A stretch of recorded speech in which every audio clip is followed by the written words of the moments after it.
On the first quarter of 2024, the United States of America spent more money on the maintenance of their debt than on their military defense. Now, according to Neil Ferguson, there is an axiom: any great power that spends more money on the maintenance of their debt than they spend on their defense will not remain a great power for very long. Today, we're going to compare the American society with the society of the USSR during its decline. We're going to be focusing on economic, military, political, social, and cultural aspects of both.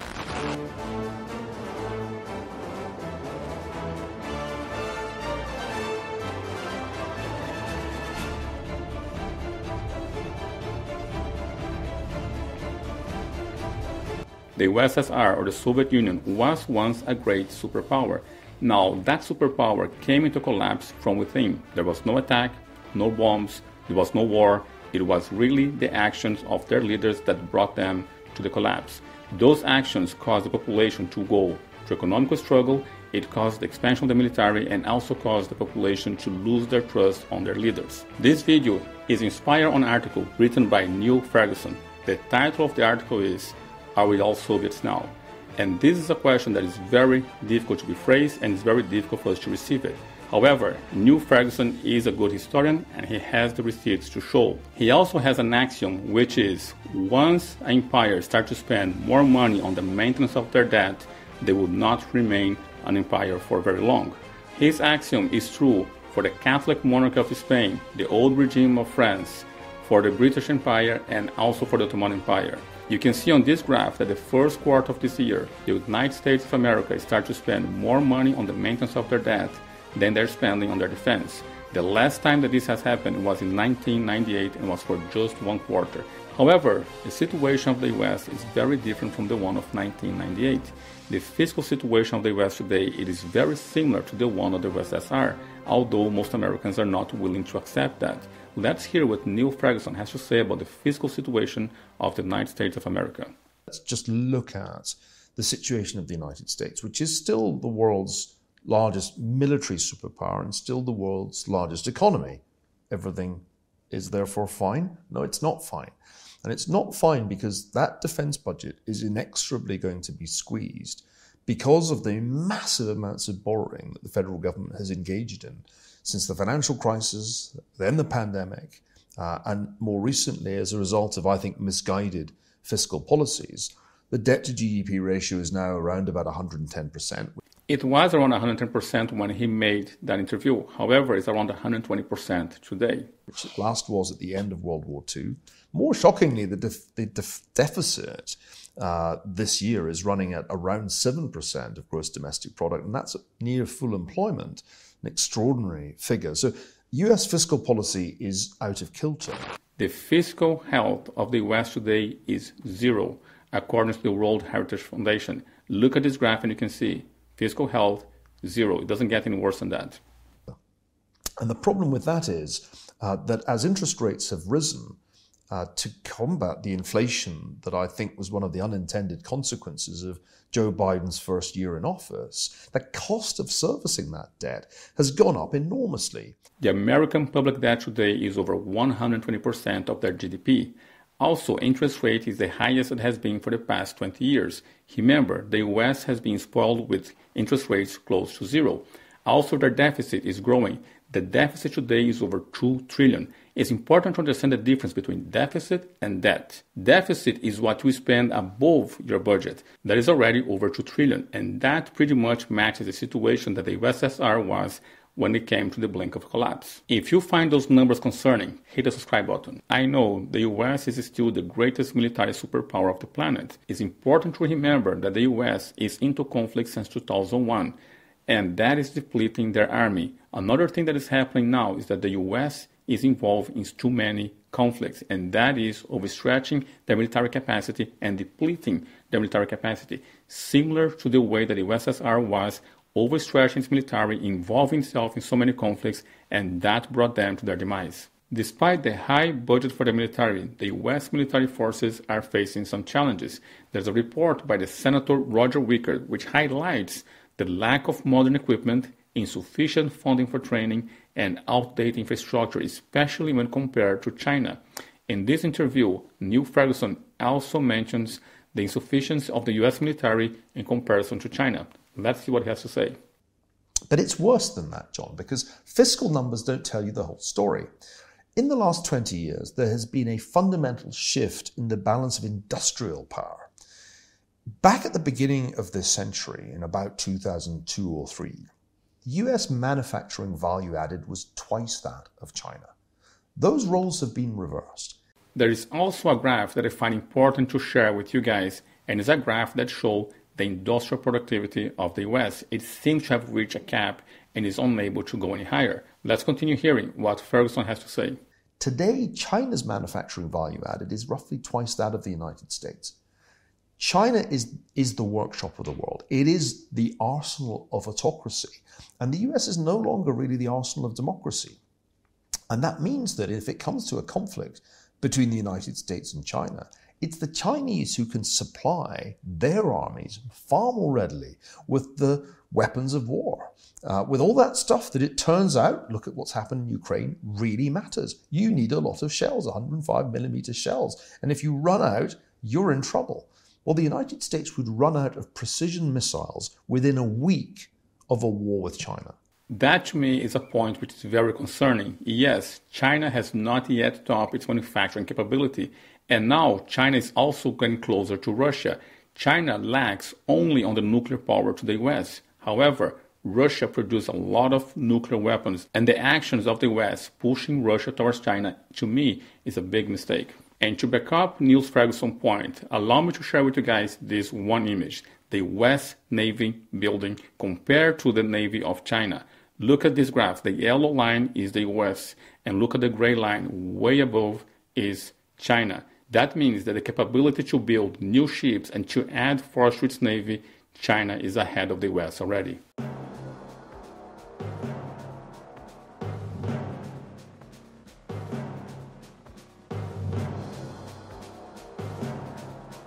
The aging leadership in the Soviet Union was also another problem. Leaders like Brezhnev and Chernenko led the country to stagnation and inefficiency response. Those leaders, they were too old and they have health problems. Does it sound familiar?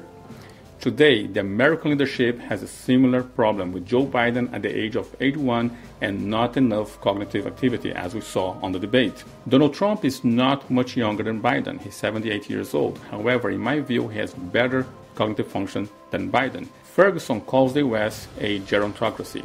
That is the name given for when the age of the leaders differs too greatly from the age of the population or the voters. We can see on this graph where the US stands. You can see that the average age of the leaders are above 55, almost 60, when the average age of the population is between 35 to 40 years of age. Now, this raises great concern about the political renewal of the effective governance of the US, since it is precisely what happened on the USSR.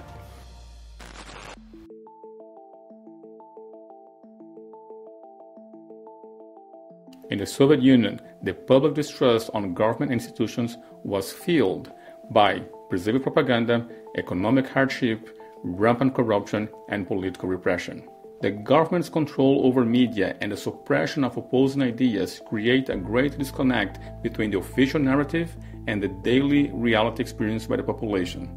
This lack of transparency and widespread corruption increased cynicism and suspicion among the citizens, contributing to the eventual collapse of the Soviet Union. Let's look at what's happening in the US right now.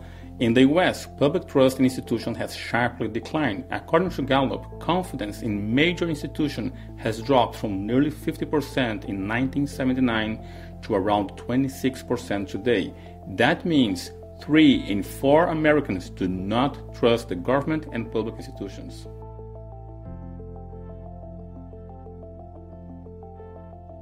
The data I'm about to share with you guys may be a very disturbing data. It's data that suggests that the American population may be a society in decay, similar to the population of the Soviet Union. At the time of the collapse of the Soviet Union, the population was facing a lot of problems with alcoholism, smoking, and an incredible decrease of social health. The American population are experiencing an increase on deaths of despair. That's caused by drug abuse, overdose, alcoholism, and attempts of suicide. Let's look at this graph, the percentage of high school girls who experience persistent feelings of sadness, which could also be depression. Look how the dark colors are the data for 2011, and now the new data is for 2021. So in 10 years you can see a massive increase. Same thing, the percentage of girls who seriously considering attempting suicide during the past year, that number has also increased. Those who made plan to commit suicide in the past year has also increased, and those who actually attempt suicide during the past year also have increased. So that suggests a decline on public health, a decline on the mental health of the population, and this one is just for girls. Now let's look at other graphs that shows the increase on deaths of despair in the United States of America. In this case, we're going to be looking at a graph of the increase between 1999 and 2022, and you can see that the numbers continue to go up, and these are numbers per 100,000. So it's not about just a mere count of deaths of despair. No, it's the amount per 100,000, meaning a percentage. The same thing we can see here on alcoholic liver disease. It is increasing. Overdose cause, suicide, all deaths of despair are increasing. You can see here contributing causes of death for 2019. Alcohol liver disease, overdose, suicide, and same thing here for the year 2022. Numbers continue to increase. So in the American society, the amount of people that are desperately seeking death or do not see any other option but death is increasing tremendously, similar to the situation of the USSR at the verge of its collapse. And it's not just the graphs. Let's look at the life expectancy. The life expectancy of the US is declining, which is quite surprising because the US is a superpower. The population of the US has a great life, has a great privileged life when compared to other countries. However, the life expectancy in decline is something that you expect to see in countries like, for instance, North Korea or a third world country, not on a mega superpower. But just how bad is life expectancy in America, or how bad is the health situation of the population? Let's look at some numbers. There's an article here from Financial Times, and look at this. The average American now has the same chance of a long, healthy life as someone born in Blackpool. Now, Blackpool is the worst city in UK when it comes to life expectancy and health of the population. Look at this graph. These blue lines are all English district or all UK district, and the red line here goes along with Blackpool, that's the US. And they have another red line talking about West Virginia, where the situation is even worse. Now, according to this article, this means that the average American has the same chance of a long and healthy life as someone born in the most deprived town in England. And it's not just that. Another graph I want to show to you guys is the life expectancy of the population in America. The first graph I'm going to show you is the life expectancy affected by COVID. And you can see here, when compared with Netherlands, Austria, and UK, those countries also, the life expectancy dropped, but not as significant as the US. In the US, the life expectancy went from almost 79 to 76. Now, when you remove the effects of COVID, still the US is below 78, while all the other countries are above 81. Now, you may seem like there's not a much difference. The US has life expectancy of almost 78 years, while the other countries have over 81. But 78 or almost 78 years of life expectancy is the same life expectancy of Argentina, a country that is only second to Venezuela in South America. That means the US, a country which is a superpower, the most powerful country on the planet, their population have the life expectancy of Argentina. Now, how about ideological and cultural shifts? In Soviet Union, the nomenclatura, or the officials of the Communist Party, they enjoy a life that were different from the life of the people they governed. They had privilege, they had power, and that gave them a very different view of the country when compared to the view of those who experienced hardship. In his article, Neil Ferguson used the view of the Ivy Leaguers as a way to compare the view of the elite with the view of the rest of the population. Today, the American society is experiencing a similar situation, with ideologies of diversity, inclusion, equality, ideologies that are there allegedly promising meaningful change to the society, when indeed what they do on the majority of the cases is just enriching a very exclusive top elite of society. One action that really illustrates this point is the action of the American government to go towards green energy. But I want you to look in my eyes. I guarantee you, we're going to end fossil fuel, and I am not going to cooperate. It's important to understand that the US is the largest producer of petrol on the planet, and that gives a lot of benefit to the American population. Now, going towards green energy is going to increase the cost of energy, it's going to damage the efficiency of that energy, and it's going to make the US heavily dependent on China, a country which they don't have very good relations with, not to mention that China is the largest polluter on the planet. And here we have a graph that shows the disparity between the view of the elite, or the Ivy Leaguers, and the rest of the voters. The Ivy Leaguers are in orange and the voters are in dark blue. And those are basic questions such as, are your personal finances getting better? On the view of the Ivy Leaguers, that is a yes, and for the rest of the country, you can see the majority do not agree. And other basic questions such, does the US provide too much individual freedom? Yes, you can see the disparity. There is disparity in all questions. The one to me that is most significant is the one about the favorable view of the members of Congress. That means the view that the voters or the population has on the people that they elected. And you can see that the Ivy Leaguers believe to be a positive view. However, the rest of the population do not have that, symbolizing and expressing yet another similarity with the Soviet Union. And to me, a graph such as this shows the reflection of the growing disconnect between the elites and the broader society.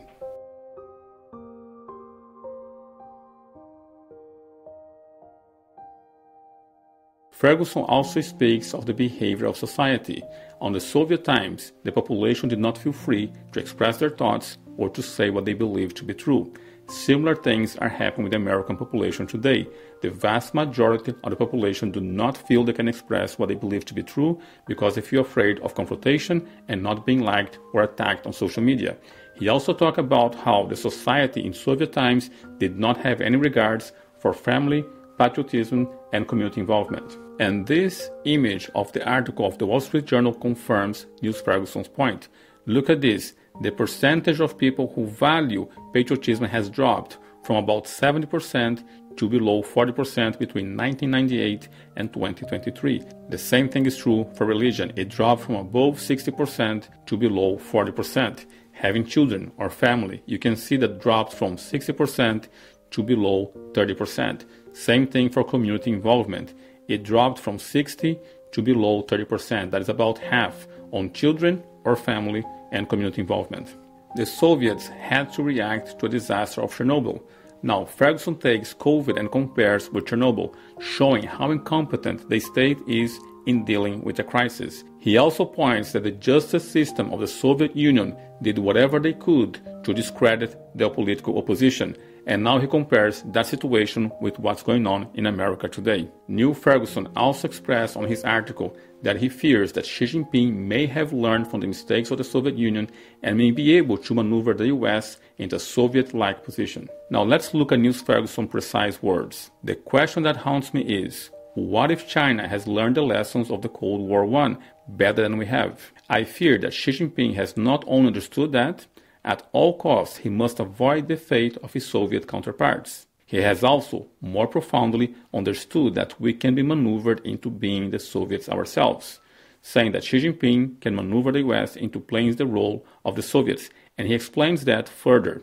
And what better way to achieve that than to quarantine an island not too far from his coastline and then defy us to send naval expedition to run the blockade, with the obvious risk of starting World War III. The worst thing about the approaching Taiwan semiconductor crisis is that compared with the Cuban Missile Crisis in 1962, the roles will be reversed. What he's referring to here is the Cuban Missile Crisis, when the Soviets have placed nuclear missiles in Cuba and the US retaliate. And it goes further. Biden or Trump, whoever will be elected, gets to be Khrushchev, and Xi Jinping gets to be JFK. Just watch Xi Jinping preparing the narrative, telling the European Commission President Ursula von der Leyen that Washington is trying to go to Beijing and to attack in Taiwan, meaning if the US place their nuclear submarines and nuclear power in Taiwan, that's a provocation to Xi Jinping, and Xi Jinping would have to attack Taiwan or retaliate in the same way that the United States of America had to retaliate when the Soviets put nuclear missiles in Cuba. And yes, I know, the argument is that China is also having their own problems and on the verge of economical collapse. But Ferguson also points that a weaker China may be more dangerous than a powerful China. Listen to his arguments. And that is what concerns me most. that a weak authoritarian regime historically is much more likely to lash out than one that feels confident. Hitler did not go to war in 1939 feeling confident. He went to war partly because rearmament was no longer sustainable under peacetime conditions. That was one of the rationales for gambling on war in 1939. The Japanese went to war not because they felt confident, but because they felt that they were being crushed by economic sanctions. So I think the lesson of history is be most worried about the authoritarian regime when it is in the greatest economic difficulty, when you've successfully applied pressure to it. That may be when it lashes out. So as you can see, he cites two examples where a weaker regime or a weaker government is much more likely to retaliate than a stronger one. I believe that Neil Ferguson is fully aware on how difficult it is to read this article or to pose this question. And I think no other part of the article expresses more that he's aware of that than this one here. He says very clearly, we can tell ourselves that our many contemporary pathologies are the results of outside forces waging a multi-decade campaign of subversion against us. They have undoubtedly tried, just as the CIA did its best to subvert the Soviet rule and the Cold War. So he's saying, yes, we can say that these are the results of those attacking us, but we must remember that the USA did the same thing with the CIA to subvert and take down the Soviet Union. And then he goes further. Yet, we also need to contemplate the possibility that we have done this to ourselves, just as the Soviets did many of the same things to themselves. And once again, I think this is one portion of the article that expresses very clearly that he's aware on how difficult it is to read that article and to pose the question to themselves. And now we come to my final thoughts about this whole thing. Unfortunately, I do agree with Neil Ferguson. I do believe that the future of the United States of America and the future of the world hinges on the ability of the US to bring the country and the nation into the values in which that country was founded on. If the United States of America fails to do that, they may have the same demise as the Soviet Union. I also want to share with you guys that I do believe that the world is a better place because the US won the Cold War and became the world's first superpower. I also believe that if the US does not get their act together, that empire will collapse. And I do not want to be in a world where we are under the dominion of China or Russia. Please share in the comments below if you believe the US can reverse the course they're on or not. Also, share this video with someone else who can benefit from this. This is it for now. Like, subscribe, click on the notification bell, and see you guys next video.